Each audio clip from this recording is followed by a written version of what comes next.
10 জন 12 জন 15 জন ইত্যাদি আজকে আসতেও আজকে আসতেছে না ইত্যাদি খেয়াল খুশি মতো।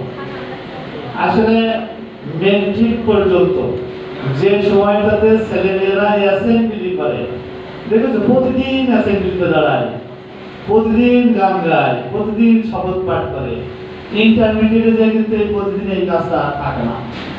অর্থাৎ ছেলে মেয়েদের সেট করার সময় পর্যন্ত একদম ল্যাবিং সময় পর্যন্ত থাকে কিন্তু ওই এসএসসি পর্যন্ত। তারপরে যে কি করে ইচ্ছা করে যে কোথাও হারিয়ে যায়, কোথাও চলে যায়, পাখা মেলে দিয়ে একটু বেরিয়ে বেড়ায়, কত রকমের মনের জগতে বাসা বাঁধে। বাঁধবে এটাই সঠিক, এরই ভিতর দিয়ে লেখাপড়ার জগৎটা ঠিক রেখে যেতে হবে। এই প্রতিষ্ঠানের ভাবমূর্তি অক্ষুণ্ণ রাখার জন্য তোমাদের ভূমিকা যথেষ্ট রয়েছে। কেননা তোমাদের রেজাল্টের পরেই তো পাবলিক রেজাল্টের দিকে তাকিয়ে ছেলেমেয়েরা ভর্তি হবে।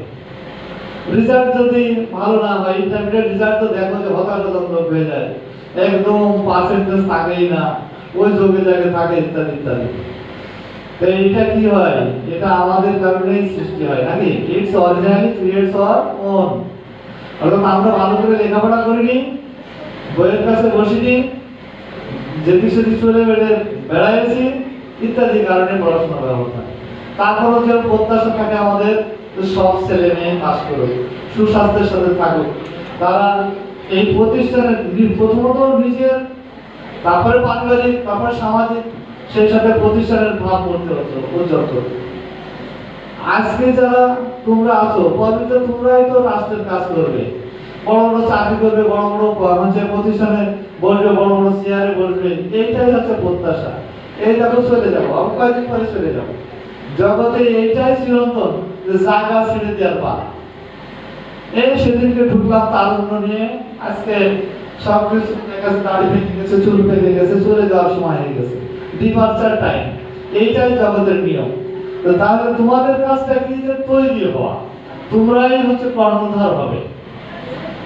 শুধু নিজেকে তৈরি করবে না, তাহলে নিজে যখন তৈরি হবে তখন পারিবারিকভাবে সেটা স্বাচ্ছন্দ্য বোধ করবে, যখন পারিবারিকভাবে স্বাচ্ছন্দ্য বোধ করবে তখন পাড়া প্রতিবেশী গ্রাম উপকৃত হবে, যখন গ্রাম উপকৃত হবে তখন রাষ্ট্র উপকৃত হবে। এই জন্য সবার ইচ্ছা থাকবে, যে প্রত্যাশা থাকবে এবং চলাফেরা থাকবে পরীক্ষাকালীন সময়ে সবাই ভালোভাবে পড়ার টেবিলে থাকা, মনোযোগী হওয়া, এবং উদ্দেশ্য থাকবে যে আমি কিভাবে ভালো রেজাল্ট করবো, কিভাবে পাস করবো। এইটা আমি আশা করবো আমাদের এই ব্যাচে যাতে সবাই